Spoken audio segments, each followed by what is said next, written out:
Playoffs? Don't talk about it. Playoffs? You kidding me? Playoffs?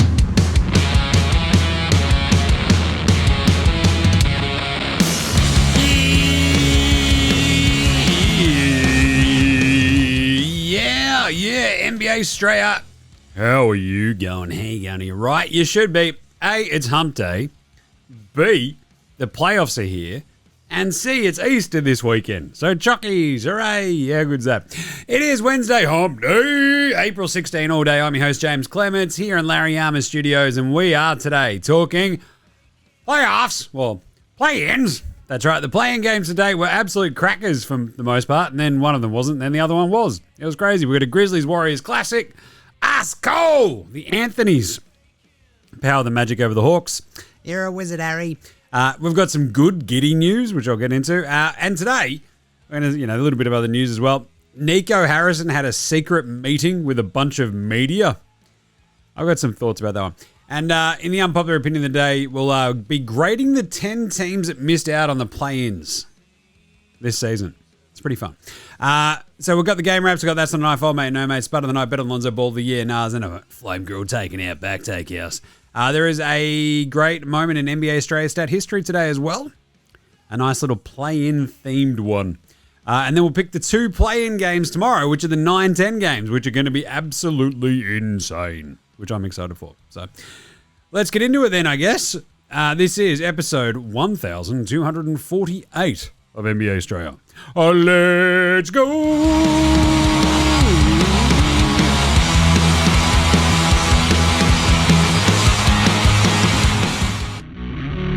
This is Josh Giddey. G'day, this is Andrew Gaze. This is Jack White. This is Joe Ingles. This is Dyson Daniels. This is Chris Anstey. This is Matthew Delvedova. This is Shane Hill. Hi, this is Ryan Brockhoff. This is Mitch Creek. This is Nick Kay. You're listening to NBA Australia. And you're listening to NBA Australia. And you're listening to NBA Straya. And you're listening to NBA Straya. You're listening to NBA Straya. And you're listening to NBA Straya. You're listening to NBA Australia. And you're listening to NBA Straya. And you're listening to NBA Straya. And you're listening and watching NBA Straya. This is NBA Australia. Let's do it. Watch out for the shark attack. You better watch out for the ref attack for the Grizzlies. Jeez, that was a bit of a shocker, wasn't it? Anyway, let's start today's show the way we start every show here at NBA Show with the daily. It's a whip around as a gym. Yes. The news that you need to know today. Josh Giddey.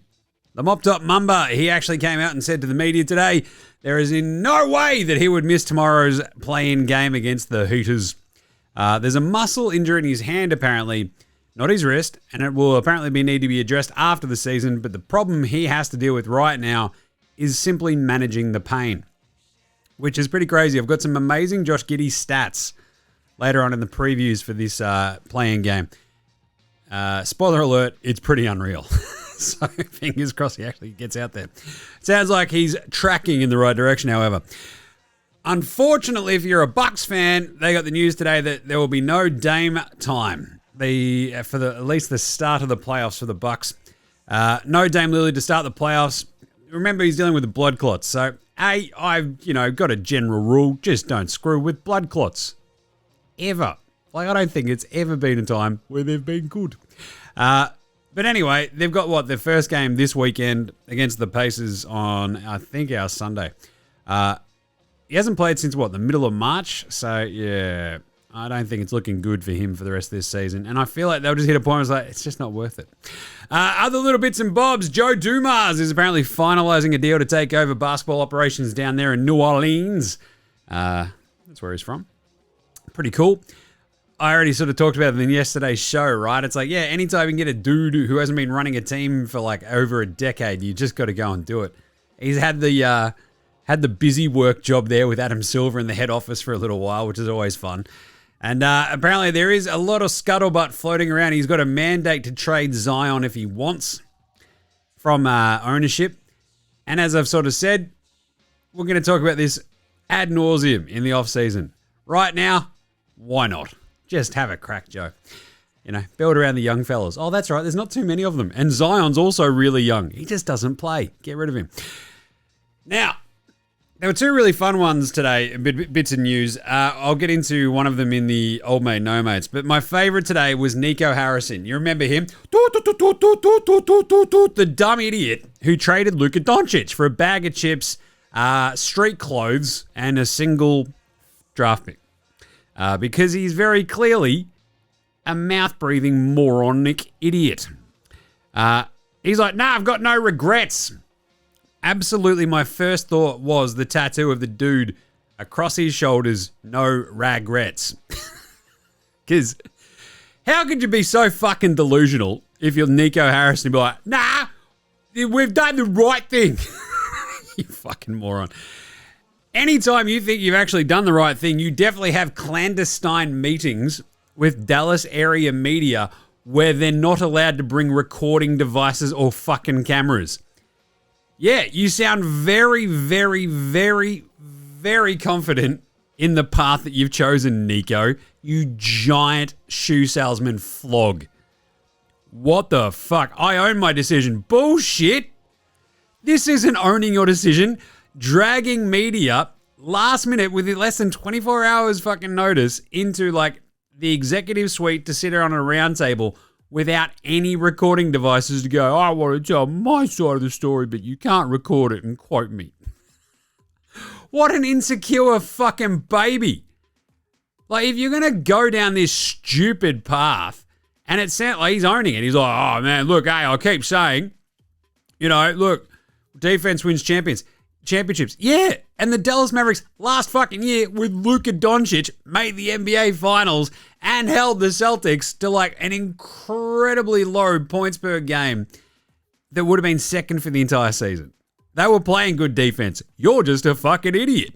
There was an interesting sort of going back and forth with Tim McMahon from ESPN where he's like, Luka was going to sign the Supermax. Why didn't you sign him? And then if you really wanted to trade him, Nico was like, well, there was no guarantee he was going to sign the Supermax. And presumably everybody in that room was like, what the fuck you want about? Tim McMahon said he has guaranteed it. He was balling on the bench. Nico said, well, like I said, we can agree to disagree. No one said we can agree to disagree. I don't have to agree with your fucking idiot take, Nico. Two of my favorites, though, out of this, he's like, hey, Nico, do you have an obligation to the Mavs fans? He's like, nah, my obligation is to the Dallas Mavericks. What's in the best interest of the Dallas Mavericks? That's the most important thing. I don't know, fuckhead. Like, without fans, you don't have a team. You don't have sponsors. You don't make money. You're out of a job. You're a fucking idiot. And the other one was Rick Welts, the CEO, who's presumably like, oh my God, what the fuck have we done? The best one was him talking about, oh, well, you know, my old job at Golden State, we once traded Monte Ellis for Andrew Bogut. And they got better because they had a guard named Steph Curry. And Steph Curry came in and made the entire fan base love him. Rick, in this analogy, I'm pretty sure Luka was already Steph, you fucking moron. So in this example, is Luka Monta? Like, Monte Ellis was, like, people loved Monta, but, like, Monte was fine. Luka's a fucking superstar. And in this analogy, is 33-year-old Kyrie coming off an ACL to Steph? You don't have Steph. Is this team all just fucked in their head? I think they all might just be fucked in their head. What a stupid fucking team. Dallas Mavericks fans, let me know what you think, because it's just... Quite literally, I don't want to talk about this. They keep doing it. It's just stop punching yourself. You fucking idiots. It's fucking Sideshow Bob with the rakes every time. Just quit it. Let me know what you reckon. Anyway, I'm sick of fucking just talking about how dumb of an idiot Nico Harrison is. Anyway, let's do some game wraps from these playing games. Playing games. That was a good one. Atlanta eventually got just absolutely straight killed, didn't they? He got straight killed by the Orlando Magic. It ends up 120-95. Trae Young gets booted for chucking a hissy fit and throwing the ball around and taking the mickey out of the refs. Not a great look. But this was a fascinating game, I thought, from the Orlando Magic perspective, because Paolo was dictating terms without actually scoring or shooting that well. They were hitting their shots early. They ran out to a big lead. And as is typical for this Orlando Magic team, they then shit themselves and tried their absolute hardest to go as long as they could without scoring. But they finished out that first quarter 18-2 run. It was awesome. They're up 14 points at the half. That had sort of been pulled back. But Paolo would only hit one shot. He had 9, 6, and 6 at that point. You had Cole Anthony looking pretty good. Wendell was good. Anthony Black was good. They're going to pop up again later. Orlando's defense, as I said on yesterday's show, was going to be the difference. It's the best defense, basically, I think, since the All-Star break. I think giving up the least amount of points in the East especially. And Atlanta was making no threes. They were 3 of 14 from downtown to the half. They couldn't hit any corner threes. The transition defense for the Magic was awesome. They got out-rebounded pretty dramatically. And then the second half hits, and you're like, Orlando, don't do the thing where you slow to a crawl and you suddenly start jacking threes and you can't hit any of them. Orlando's like, Jim, hold my beer. It's exactly what they did. It was a 22-point lead at they're up massive, right? And then they just completely fucking cook it. It's down to like a 4-point lead, a 3-point lead. And you're like, what are you idiots doing? Don't do this. No, don't, no, mate. You're doing it the wrong way. Don't do that one. And because between Paolo Banchero and Franz Wagner, hello, KCP not being able to hit any sort of shots. Yeah, they're up like 19 points in the second quarter. 20 points. There you go. They're up 20 in the second. And it's suddenly a 3-point game because KCP can't hit anything. And then it's just Atlanta are just sort of lurking. And Atlanta are really good at lurking. Trae Young suddenly gets hot. George Niang, the minivan, hits a couple of threes. Dyson gets some junk buckets. Ricochet hits a couple of shots. None of this was really sort of happening, but they were just eking into it because Orlando just shit themselves. And then the Anthonys. That's right. Remember Cle Anthony, was it? Yeah. He wasn't very good. Cle Anthony early. Yeah, he was a dude. Anyway, into the fourth, bang. The Magic just clicked again because of the Anthonys. Ice cold Anthony and Anthony Black.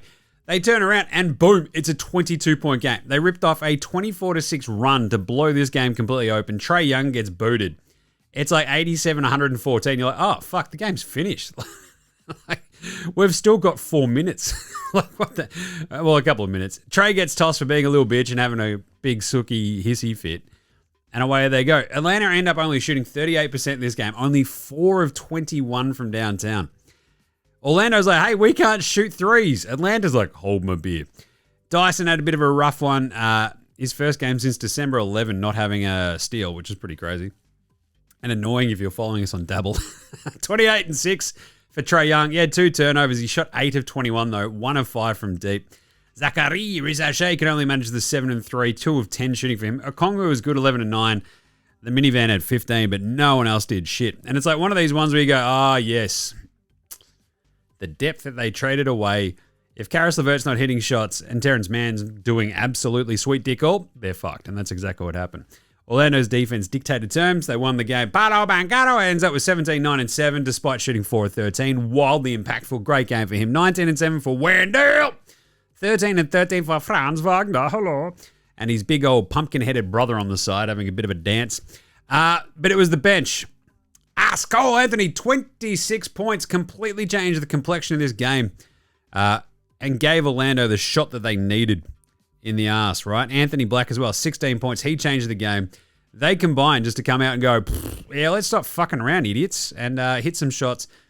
Like the Magic only end up shooting 11 of 39 from downtown. That's only 28%, but they still just out-rebounded the shit out of the Hawks. Barely turned the ball over. Both teams actually did too, so... Good win for Orlando. They now go face Boston. We'll do the previews on Friday as we sort of get everything settled. And they're 2-1 against Boston this year. I mean, one of them came when Boston played literally nobody. But Orlando's got to be like, it's better than playing Cleveland, I guess. And everybody else is like, it's better than you guys playing Cleveland again, I guess. So now Atlanta take on the winner of Chicago, Miami. I would all be about a Dyson Daniels versus Josh Giddey matchup. Come on. Right, then the big one. Memphis 116, Golden State 121. What a game it was. A slow Warriors start. They get a bit panicky. The Grizzlies look good. Then they kick it in and like, holy shit. The Grizzlies pull it back a little bit. They got down massive.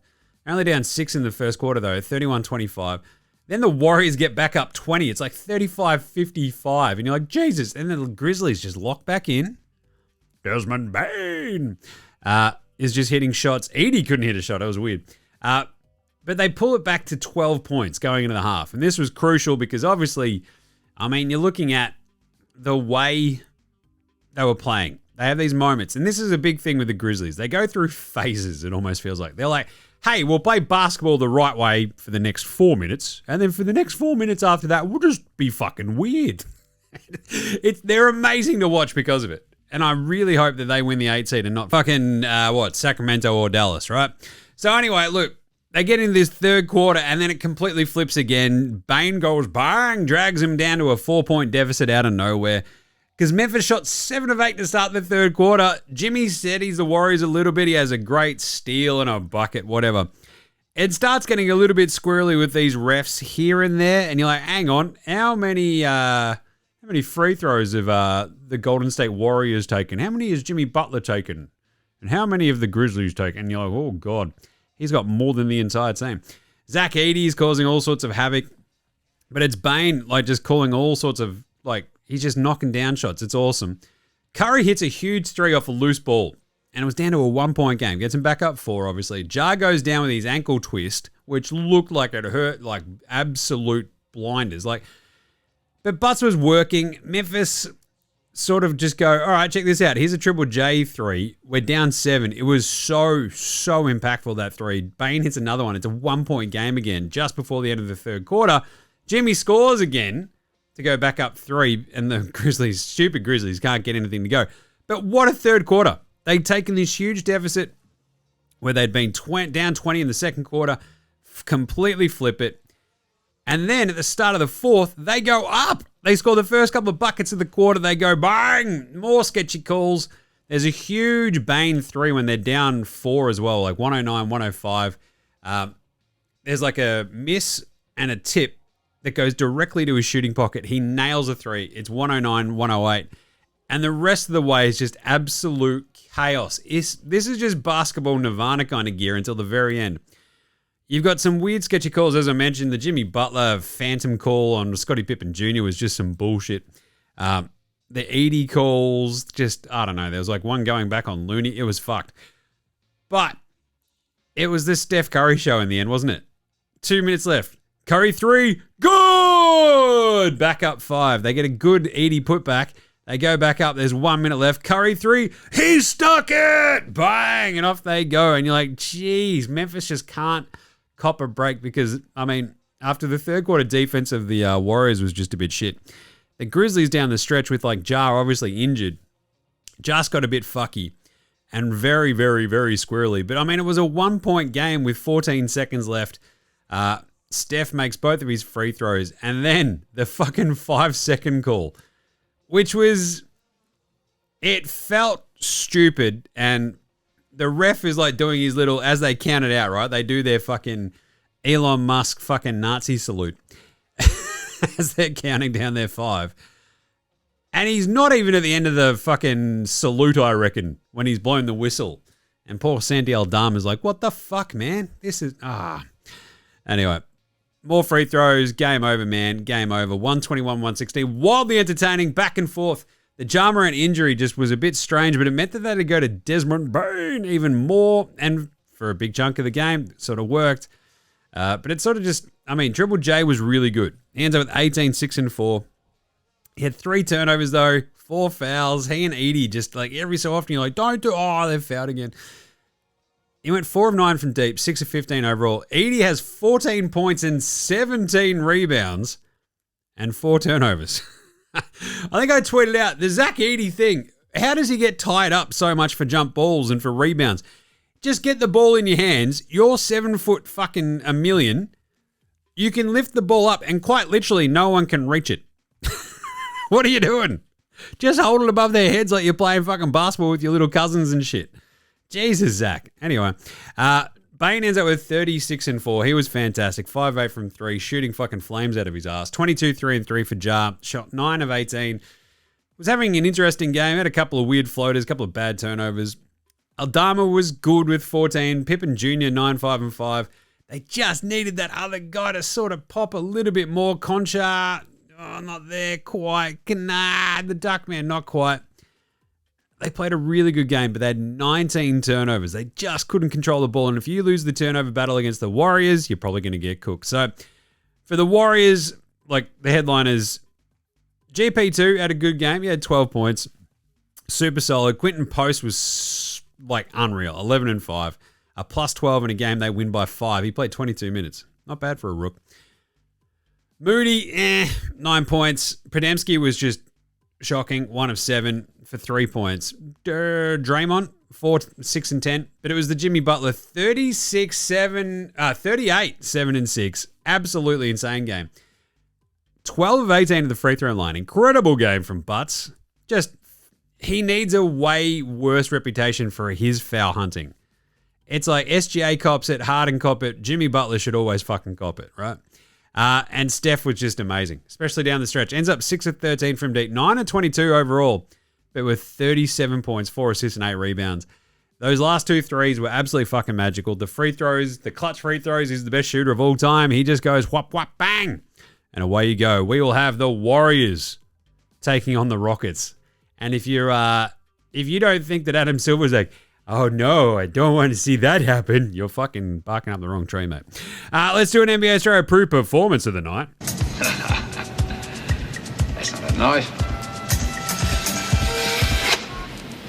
That's a knife. Cole Anthony had 26 points in 20 minutes today. He was awesome. I mean, I give Orlando a lot of shit about not having a point guard. And Atlanta, look, defensively, they've got fucking Mo Gay and Dyson do such a good job. And Trae Young just, everything else sort of sucks. But, I mean, Cole Anthony was incredible. 10 of 17 from the floor, 4 of 9 from downtown, 6 assists as well. He was a plus 32 in 20 minutes. That is huge. He completely changed the game. Honorable mention goes to Anthony Black. He's going to pop up again in a second. But then, obviously, you've got Jimmy Butler just putting this team on his back as Steph finally got going. 38, 7 and 6 with 3 steals, 18 free throw attempts. That's just huge. That's just tagging the Grizzlies with a bunch of shitty fouls, making them nervous.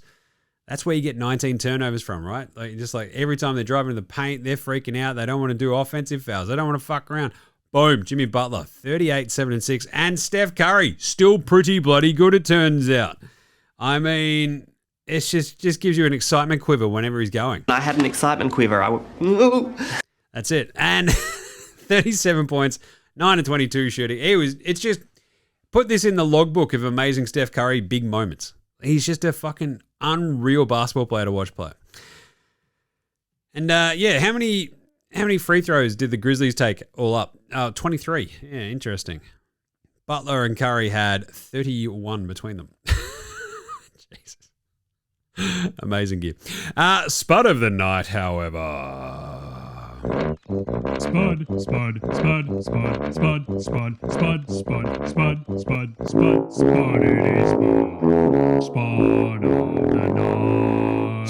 of the night. Brandon Podemski had a bit of a rough one. 1 of 7 in his 28 minutes. He had 2 steals, 1 turnover, 3 points. He only went 1 of 5 from deep. It was just a bit of a rough Pods game. I thought this was going to be a really good Pods game. And no, it wasn't. Zachary Rissache, we don't really dunk on the rookies. 2 of 10 for him in a big game. Terrence Mann, though, remember when they're like, he's untouchable. 0 of 5 in 10 minutes. Atlanta's like, I don't know if those 10 minutes cost us the game, but we were minus 13 in them, which is just brutal. But I would very much like to thank my sweet baby, Karis LeVert. What did he shoot today against the Orlando Magic, Jim? Oh, there it is. Yeah. Chill. Woo. Yeah, he went and shot 311. Yobiyote. Thank you, sweet baby Karis LeVert. Who's old mate no mates today, though? Old mate no mates. Old mate no mates. Old mate no mates. Old mate no mates. Old mate no mates. Who's got no mates today? Nico Harrison. Inviting the media with no cameras or recording devices, you've literally got that's just no mates. Everybody hates me because I'm a fucking idiot. But my favorite one, I alluded to this one earlier. Coach Mike Budenholzer, formerly of the Phoenix Suns, you might remember he got fired, versus Brad Beal. Apparently, Buds went to Brad Beal earlier in the season, was like, hey, I want you to be the Jrue Holiday of this team. And apparently Bradley Beal was like, fuck you. I'm Brad Beal. And that might be the problem with Brad Beal. If you're coach and you're the third best player on this team by Kevin Durant and Devin Booker, and it's a very clear fucking hierarchy. And Buds, a man who has coached a title team where he's had a very clear hierarchy of really good players and understands how to take a former All-Star and mold them into a team-serving role. And Brad Beal's like, no, I want to be me. Just tells you more about Brad Beal than fucking anything else. Jrue Holiday has done nothing all of his career but fucking win and sacrifice and be a good dude and a beloved teammate. And all Bradley Beal has ever done in his fucking career is lose. Do you see the correlation there? Just saying. Pantsing of the night. Trae Young nutmegged Wendell Carter. Wendell! And then fucked around, threw the ball, piffed the ball at the ref. I love a good piff. Piffed it at him. And was also, this came after, well, he was bouncing the ball around and like going, playing keep away with the refs, and then got thrown out. It was a bit of a pantsing on Wendell, and it was also a pantsing of the Trae Young by the refs, which I thought was fucking great. It's like, oh yeah, because Trae Young's pantsing the refs by, haha, I've got the ball. Here you go. No, you don't. Haha. It's like the fucking Turkish dude with the ice cream. It's like, here you go. You're like, you got me again. But then they kicked him out. And it's like, you thought that was fucking funny, dickhead? Out you go. That's great. But my favorite was Jimmy Butler scored over the top of Zach Edey and gave a bloke who's 7'40" the too small, which is just immensely great trolling by Jimmy Butler. Great job there. All right, who was better than Bronny James? Lonzo was the best player in high school. He was the best player in college. You think he'll get to the pros and be like, I made it to the pros, now I can be average. We're coming for everybody. Going for everybody. Anthony Black, he of the amazing hair. And I sort of bang on about the Orlando Magic never having a point guard all the time. He is the rising, ascending, nascent point guard there.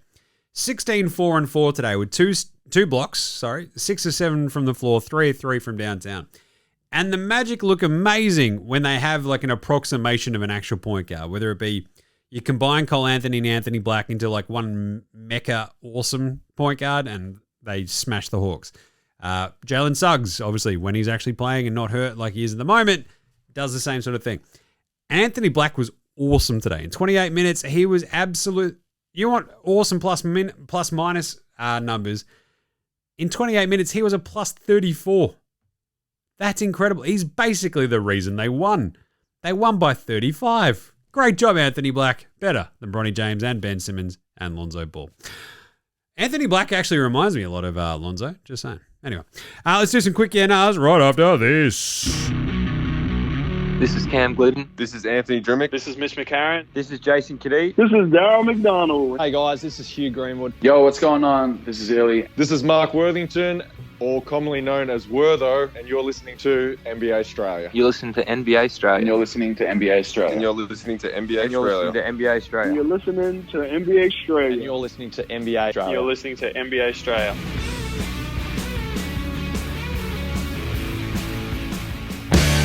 All right, let's do it. Let's do some yeah-nahs really quickly because we've got a big unpopular opinion today where we go through the 10 teams that missed out. So yeah-nahs.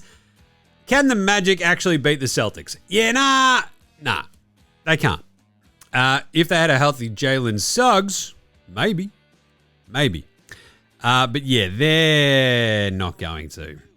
And it's just, it's fun though. It's a much more fun matchup, I think, Boston-Orlando than Boston-Atlanta because you've got the two big wings. You've got Franz Wagner, Paolo Banchero, and up against Jalen and Jason, that's going to be fun. But they're also just going to get their heads kicked in. Defensively, it'll be interesting, but I feel like this is also going to be an absolutely brutal slog of a series at times, where the Celtics also just fucking knock their socks off a couple of times and go, Jesus, they kicked the fuck out of them. But yeah, look, I love the Magic, but without Suggs, sort of giving them that extra defender, heady point guard type. And like, it sucks that Notorious KCP completely fucking forgot how to shoot the basketball when he got to Orlando. What the fuck happened there? It's funny because he goes to like Denver, plays with the best player on the planet, is incredible, wins a title, and like either side of that was just a bit shit. Like, well, also was like in pretty good in the Lakers at times, and then fucks off to Denver and bang, off he goes. Anyway, but can the Magic push them?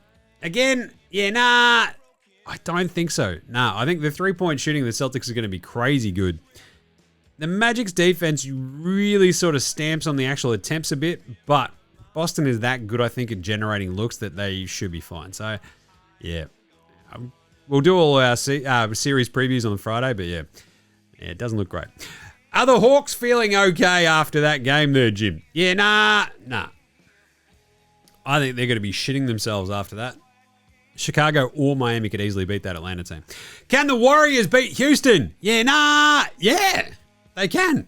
You saw them today go absolutely hog wild with a really good youngish kind of team like Memphis, and hung with them when Memphis were like really pushing them, and it's like their superstars got them over the line.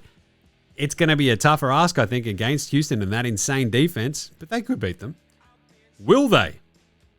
Well, we'll talk about that later in this week. Are the Grizzlies feeling okay after that? Yeah, nah, they would have been if Ja hadn't got injured.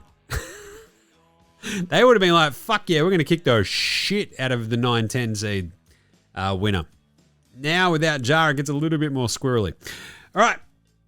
Some good stuff. Those two games were awesome. I enjoyed that a lot. Let's grade the 10 teams that missed out on these NBA playoffs, though, with the unpopular opinion of the day. Now look at me, please. Look at me. Look at me. Look at me. All right. 10 teams miss the play-ins and the playoffs. So there's 10 on the outside so far. So let's start this. We'll just go reverse draft order at this point. Portland. To grade their season, how do you feel, Portland fans? I mean, this was an interesting one for me because I am impressed by their 36-46. Like, not all 36 and 46s are made equal because Phoenix were also 36 and 46. But Portland pumped a lot more minutes into the young dudes, right? Anthony Penny-Simons, Shaedon Sharpe, he stayed healthy. That was massive. They got a bit more out of Scoot Henderson. They kind of have a little bit more of an idea about what he could be. That's really important. Their center position is still a fucking tire fire of DeAndre Ayton, Time Lord. Jeremy Grant is still there for some reason, but they were super solid all year. The Denny Avdija pickup was really smart. You know me, I fucking love Denny. He was great. They were super solid. They were 22 and 19 at home. It was on the road where it all fell apart. They're 14 and 27. And I think you come out of this season going, fuck yeah, we've got a basis from which to build. And we've got our pick. Let's go. Sharp is good. Scoot's good. Penny's good. We at least have a bit of a direction. I really, really enjoyed that. We're going to give them a B+. Because it felt like they were going to tank one more time. They didn't. They fought. And I was pretty happy with their season in the end. Because it just gives you like 36 and 46 is nothing to be ashamed of. It's a really good building block of a season, I think, for Portland. On the other hand, 36 and 46, Phoenix. That's a giant fucking F for giant fucking failure. On all levels. Buds is gone. KD's already out the door. They can't even trade Brad Beal because he's got his stupid no trade clause. But he stinks, and they just desperately need to get rid of him. Fucking who seriously goes, oh, I don't want to be like Jrue Holiday or better than him. Well, just take a lesson from it, you idiot. And they should probably trade Devin Booker. I talked about this on yesterday's show. They need to probably burn this right down to the studs and just like fucking grin and bear it. It's been an absolute abject failure from go to woe this season. And they get a massive F because it promised so much. And I thought the addition of like Buds to give this team a system, to give them at least a structure within which to work, would be a good idea. But the other thing is about Buds, he helped build somewhere like Atlanta from the studs up. He took over from Jason Kidd in Milwaukee and like basically got that all pointed in the right direction over a couple of years. This has been parachuted into a win now or you're fucking out and we'll give you $40 million on the way out. Awesome deal. But you're sort of trying to cram this win now team into like your structures, and if they're not fucking buying it, they're not fucking buying it. Grayson Allen forgot how to shoot. Ryan Dunn looked okay. The Nick Richards thing was fine-ish. Like, having to fucking attach another first to get rid of Nurkic was just... that entire Ayton trade was just so fucking stupid. But anyway, Phoenix this year, abject failure. This franchise is an absolute clown car. F. San Antonio at 8. They finished 34-48. I'm going to still give this San Antonio Banderas Spurs season an A. Why is that, Jim? They weren't very good. Yeah, that's great. Because one of the hardest things to do in the NBA is to build around and basically construct a roster around a super duper star. You've got the super duper star. That's the fucking hard bit. But to then go, oh, we've gotten too good too quick. Maybe, we've made the play-in. Now they've got the 8th pick this year as well, again. And they've already got Stephon Castle in the house. They've got De'Aaron Fox in the house. They've made those trades. They've got Wemby. Now they've got another higher-rated draft pick to come in, which is really crucial because Wemby, Stephon Castle, and draft pick de jour, adding young, awesome, cost-controlled talent around a super-duper star is fucking wildly hard in the NBA. Look at the KD, Russ, Harden, OKC. You've got the Jalen and Jason Tatum Boston Celtics, which fell into their lap because of Brooklyn being fucking idiots. And now they've got another top 10 pick to go with Wemby, to go with Castle, who's probably going to win Rookie of the Year, to go with this bevy of really experienced now role players. It's awesome. Great season, I think, in the end. It's pretty similar to how they landed fucking Tim Duncan in the first place, right? The Admiral David Robinson goes out. Boom, they tank hard. They end up with the number 1 pick. If they jump from 8 to 1 and get to put Cooper Flag around Wemby, it's over. It's fucking over. Great position to be in if you're San Antonio. But also, I just like their collection of talent. Toronto in 7. Not as rosy this one. 30-52. D+, I'm going to give Toronto for their season. This team has talent, but it seems to be going around in circles all the time. They got cruel by injuries at times, but it also seems to happen to them every year, and they don't seem to have any good way of really dealing with it. But I'm also just not convinced that Scotty Barnes, old Scoob, RJ Barrett, Brandon Spindles Ingram, Emmanuel Quickly, Teenage Mutant, Jakob Poeltl. Is that a core that's winning much? I just don't know. Like, they get a plus on this D because Grady Dick is proving out to be pretty good. And I guess I feel like they still should have pulled the pin earlier on this tank just to give themselves a better chance to jump up. Because 7th is like, it's fine, but they don't have the generational super duper star that someone like San Antonio's already got, right? So Scotty's good. He's apparently on a supermax. I don't know why. But yeah, they just sort of seem to be going around in circles, and it's a really tough sell. It's a weird collection of talent. I'm going to give them that D+. Brooklyn, you get a D in 6 because, you finished 26-56 and you didn't tank hard enough. This is like every school report I ever got. If Jim had just applied himself instead of being a smart ass, he'd be great at, being a student. It's like, no, I'm busy making motherfuckers laugh and fucking around. That's my thing. Brooklyn gets a D for didn't tank hard enough. Like, they're desperate to jump up. This team is going fucking nowhere. They've got fuck all good young talent apart from Cam Johnson, right? They've got nothing really in-house. Oh, we've got Cam Thomas. It's like, yeah, that's great. Like, what's he doing? Like, not much. He's fine. It's just like, there's just nothing real. It's not exactly that the cupboard's bare. It's just that the cupboard's got like tins of like fucking Franken beans and shit. And you're like, it's not great. What are we going to do? It's just beans. Just kidney beans. Like, Cam Thomas, Nick Claxton, Cam Johnson, D'Lo as an unrestricted free agent. Like, that's what you go back for Dorian Finney-Smith. Like, who knows, man?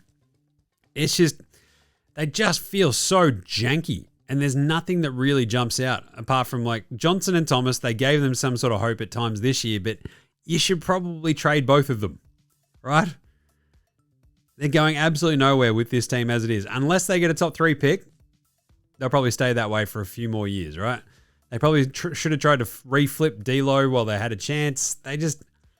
It's tough in Brooklyn. It is a nothing franchise for a bunch of no ones. 5. Philadelphia, and they get a big fat F for a year, but they get an A for a tanking because they realized what was going on eventually after they just went, fuck, we should probably shut down Embiid. We should probably shut down Paul George. It all sort of started with Jared McCain as well, right? Like, anyway, forget the injuries though. Paul George just fucking sucks at basketball now. Like, they've just got to hope that next year he comes back and he's just like a bit healthier and can play again. The same thing with Embiid. He's a massive loser. We talked about it on yesterday's show. Get healthy, fuckhead. What are you doing? Like, oh, geez, I can't believe I keep getting hurt in my lower extremities. Lose some fucking weight.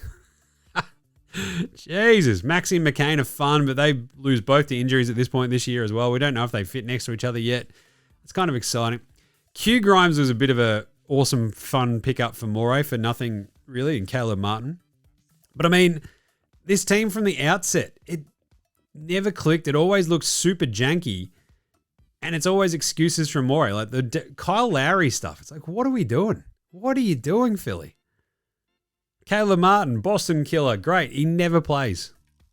Anyway, this is a team that's desperate to move up, right? So they get an A for tanking hard enough that they automatically get a crack at keeping their pick. They have to wait until after the lottery in case 2 teams jump them and push them down out of the top 6, in which case they have to give the pick to OKC, which is hilarious. But that's a great tank when they wisely went fuck it and gave up on the season, even if Podcast P had been like, oh, I'm putting my podcast on fucking hiatus because I've got to make a run at the title, man. And they smartly keep their pick. So now they're going to crack at a top 5 pick, presumably. So some silverish linings, but they're also still in cap hell with the PG and the Joel Embiid contracts. They have a few other of their picks off in the future. They still OKC 1 as well as Brooklyn there's in the next couple of years. But so their season is an F for a massive fucking failure. This is a team that was expected to contend. They were fucking shit. Injuries fucked them. They fucked themselves. They could never get it right. F. New Orleans.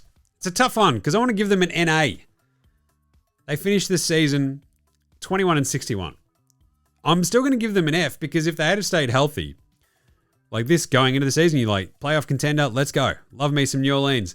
But they get an F because they came in with lots of talent as legit playoff contenders and won 21 games. Yeah, a lot of it was due to injury, but Zion, CJ McCollum, DeJounte Murray, Ingram, it never felt like it was going to fit.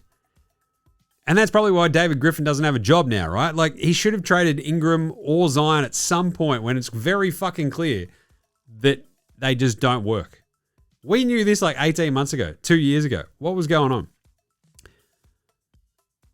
And they could have also they get an F because they traded Dyson Daniels when they could have just not. You idiots. We got DeJounte Murray. Yeah, you just traded away a better version of DeJounte Murray, you fucking morons. What are you doing? You traded away a Defensive Player of the Year. You could have just played and paid Dyson, and you would have been laughing. But no. It would have been great next to CJ, but no. David Griffin and everybody was smarter than everybody else and sucked in. But also, this team is just cursed, right? Zion played 30 games. CJ played 56. Ingram played like 18, got injured, and then fucked off and traded. DeJounte played 31 before he tore his Achilles. They pumped a bunch of minutes into the young dudes, and then they all got injured as well. Trey Murphy only played 53 games. Jordan Hawkins, 56. Herb Jones got injured after 20. Yves Missy looks good. He played the most games on this team, and he's a rookie. So there, get an F. David Griffin I trust more than Joe Dumars as well. This team is a fucking mess. Just move them already. 3, Charlotte. They also get an F. Again, injuries fucked them. But again, what do we really learn about this Charlotte team this year? I think very little. Like, is LaMelo actually fucking good? Does he lead to winning basketball? Because I still remain unconvinced. I reckon Spindles Miller is actually maybe just sneakily the better player. And they've still got Miles Bridges. And like, this is basketball and just karma in general, like fucking you because you're still paying that piece of shit. So fuck him off and you might have a crack. But Josh Green had a tough year. There's a hint of stuff. Like, and I expected them to be taking a bit of a, fun run and gun approach to this year, but they all just got sort of injured at times. They sort of blew their first round pick on TJ Solano, didn't do much at all. The Nick Richards trade was weird. Getting Nurk was fucking weird. And it's all going to be fine if they get Cooper Flagg. Right? The dude played at Duke. He's going to have all that North Carolina just fucking loving him there in Charlotte.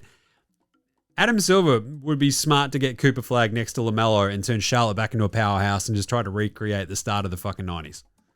Just saying. That'd be fun. Either way, Charlotte would just fuck this year. F. Actually, maybe a D-. Because there were games where there's like, oh shit, when they're actually healthy, they look good. Outside of that, they were fucked. Washington! Second last team, 18-64. They get a B+. They would have gotten an A for their tanking, but then Bub Carrington won them a game at the end of the season and fucked them on the one spot. But anyway, I didn't hate what they did. They got rid of Kuzma. Good move. They pissed him off. They got some vets in. And I think this is important for like building around Alexander Sarr and Bub Carrington and Keyshawn George. And you're probably going to piss off Jordan Poole at some point. The Denny move was dumb. They're not even like Corey Kispert just can't stay healthy. Johnny Davis is gone. He's fucked. They played their kids. This is an irrelevant team, but they were irrelevant with a purpose. And they tanked really well. Like Brogdon, Marcus Smart, Middleton, they can teach your dudes how to play. I liked it. So good job, Washington. They get a B+. And then Utah. Look, again, this is another one where you want to give them a bad mark, D. I'm going to give them a D because they had to trade Patty Mills, but that's all right. Injuries derailed them again, kind of. But it was also not going great. And the same sort of thing happened in Utah. Remember, like, was it 2 years ago when they start off like the absolute fucking clappers and then all falls apart. And I still feel like this team was dramatically underperforming when they were healthy at times. Like, Lowry had his worst year. And what is this team? Larry Markkinen, John Collins, it's a tall cocktail, the sex man, Colin Sexton, Jordan Jeremy Clarkson. Like these mid-range, age-wise vets, and then a bunch of young dudes that just, at times, you're like, ooh, how does this all fit together? And that's my biggest problem. Keontae George can't stop turning the ball over. Wildly inefficient chucker. The same thing goes for their poor rookie, Cody Williams. He could not hit a fucking shot all year, but they got Isaiah Collier. He was really good. Filipowski was really good. Kessler's really good. Taylor Hendricks tore his ACL or whatever it was, right? That was fucking brutal. So maybe you've got you're in the one spot right now. Adding one more super duper talented piece to this could make it all click, but I feel like you want to give them an A for just great tanking. But at the same time, like, haven't they been tanking for ages? So they get an A and they get a D, if you know what I'm saying. And there you go. That is grading the worst 10 teams in the NBA this year. Brutal. Let's do a quick NBA Straya Outback Takehouse. It's Wednesday at Outback, and you know what that means? Oh yeah, hump day. That's right, we've got humps from camels on special. We just fill them up with a bunch of chickpeas and some fucking herbs and, I don't know, a bit of mince. Bloody great. It's like a giant pie. Bake it for a fucking age and boom, bloody delicious. And it's today's special, only at Outback. And today's Flame Grill Take is... It's not even Flame Grill Take. Adam Silver just clearly rigged that game for the Warriors. What are we doing? Jimmy Butler goes up fucking past Scottie Pippen Jr., doesn't get fouled and gets a fucking foul call. What a... Jesus. I want to see the Rockets take on the Warriors. All right, Adam Silver. All right, very brief Australian player watch as well. We'll just go straight into it because it's just Dyson today against the Magic. He had the 7 points on 3 of 8 shooting. 0 of 1 from downtown. 1 of 1 from the free throw line. 12 rebounds, 7 assists and 2 blocks. So he had a pretty good, solid all-round game. The shooting and the scoring just wasn't there, but it really wasn't there for any of the Hawks. And this was his first game since December 11 without a steal. So a bit of a tough one for the Great Barrier Thief.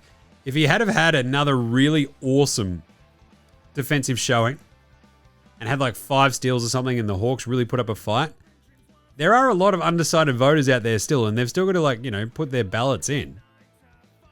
He could have swung a bit more defensive player of the year, I'm just saying.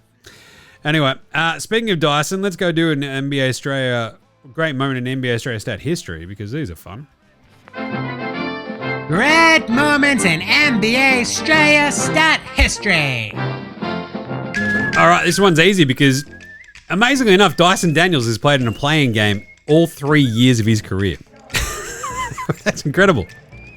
So, last year he only played 10 minutes for the Pelicans, 0 points, 4 rebounds, 0 of 1 from the floor, and copped a did not play coach's decision in 2023 as a rookie. And then today, rips off, the 7, 12, and 7 with a couple of blocks. Also just shows you how dumb the Pelicans are for not playing him a bit more. But anyway, it's a very strange sort of stat where it's like, oh yeah, every year he's been in the NBA, he's played in the play-in. He's basically the Chicago Bulls as a player. Great job, Dyson. Great job. All right, quick Paddy Mills Game Day, Baller Game Day Twitter check-in before we get out of here and get to these other ones. What do we got? Oh, I've got, geez. Yeah, no, that 5-second call was BS. Also, Lakers all day, MLG. Appreciate that. Right, where's a Paddy? We got a Paddy. Nothing Paddy there. Anyway, there he is, Paddy.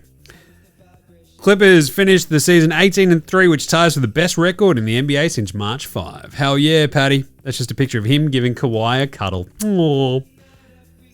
And then him with his 3-ball up in the air. Bloody hell, that's pretty good, Paddy. Don't mind that. All right, so the 7-8 games are done for the play-in.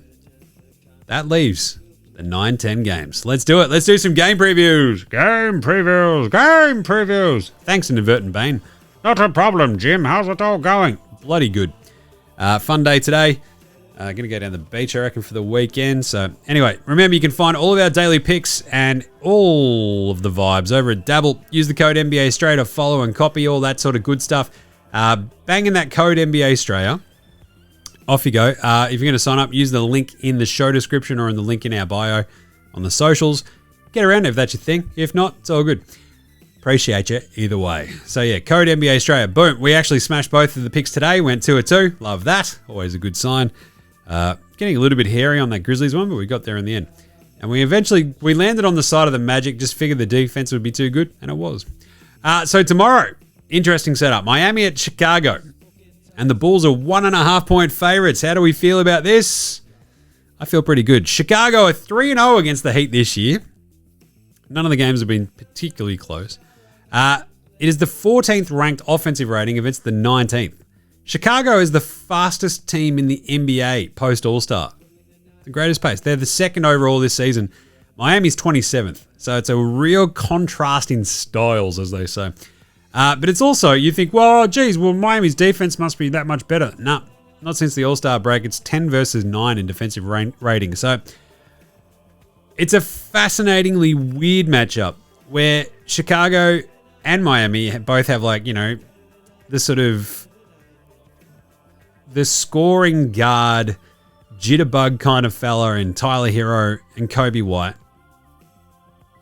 They've got a couple of big dudes. You got Bam versus Vooch. But the Bulls have got Josh Giddey. And all Josh Giddey does against the Miami Heat is kick their goddamn ass. I mentioned this one at the top. Giddey has got 2 triple-doubles in his last 3 games against the Heat. He's got 2 back-to-back against them. He's, as such, averaged a 24-point triple-double against them this season as well. Actually, it might be 26-point triple-double in those 3 games. That's how bloody good he has been. He is crushing it against the Heat. And you sort of look at that Heat roster and go, oh yeah, who fucking guards him? And you're like, oh, that's right, no one. Mopped up Mamba. Engaged. The Bulls as well, look, despite being 3-0 against the Heat this year, they were only 18-23 at home. They were amazingly enough better on the road. But the Heat were 17-23 on the road. So, yeah, I think I like Chicago in this one. I think if you look at the rosters, the Heat have got that sort of really fun know-how. You've got Hero, you've got Bam, you've got I'd like to have a beer with Duncan Robinson. I just worry about the rest of their depth. Terry Rozier might be betting on his own under. You never know. Alec Burks, Andrew Wiggins. It's just, I can't quite see it getting over the hump against Chicago. I'm going to take Chicago at home. A big Josh Giddey game, but that should be an absolute ripper of a game. I think it'll be closer than the other 3 games that the Bulls have won. But let's go, the Bulls. And Josh Giddey triple-double. Let's do it. Then the other game, Dallas at Sacramento. Fascinating Nico Harrison gear. It's not my fault. Defense wins championships. Ah, you're an idiot, you moron. The Kings are 4.5-point favorites against the Mavericks, which is just hilarious. Anthony Davis has had like this weird sort of result against the Kings every time he's played them. He had 36, 15, and 8 last time when he was on the Lakers just after Christmas.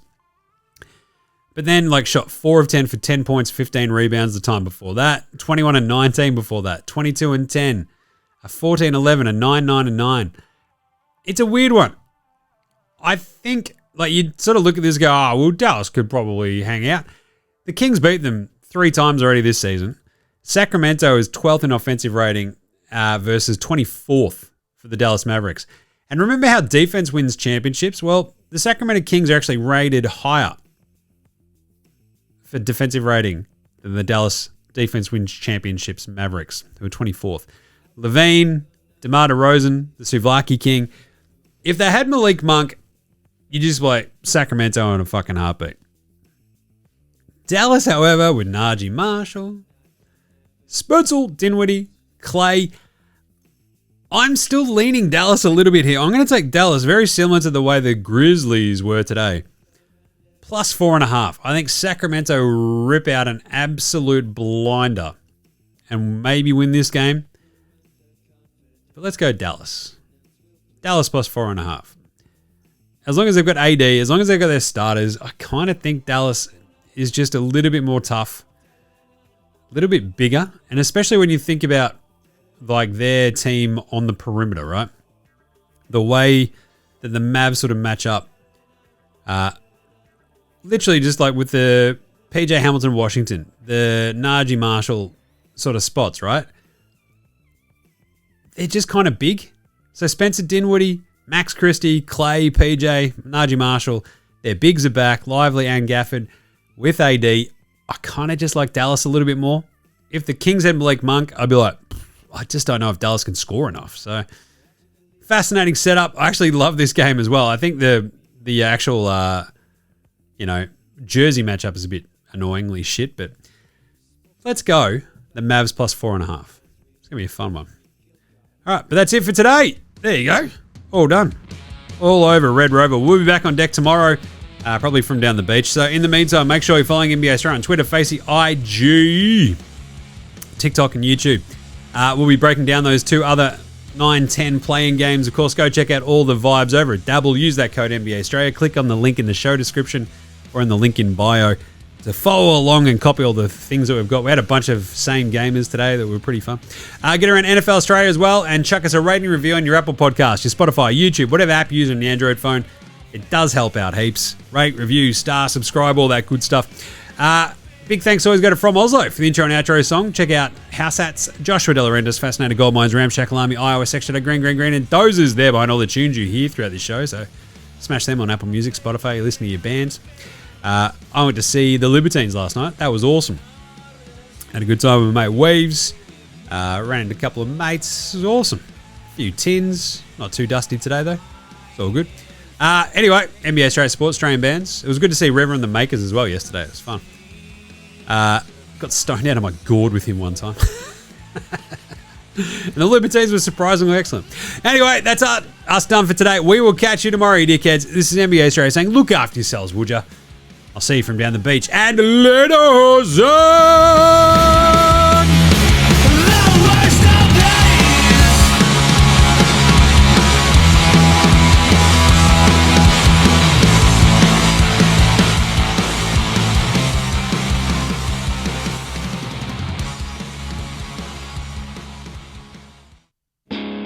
G'day legends, your mate Jim from NBA Straya here. That's right, I'm doing a thing at the end of the show. In the business we call it a thing at the end of the show, I guess. I don't know.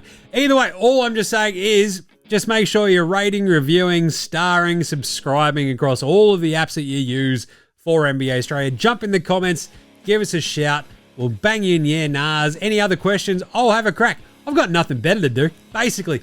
Also, just ask any questions, tell me what you want to hear from the show, and sing out and let us know. And of course, if you want to help support the show, jump on the old dabble, use that code NBA Straya, click on the link that's in the show description or on the socials. It goes up whenever I do the morning vibes, etc. So if that's your thing, jump on there, use that code NBA Straya, and remember, look after yourselves, would you?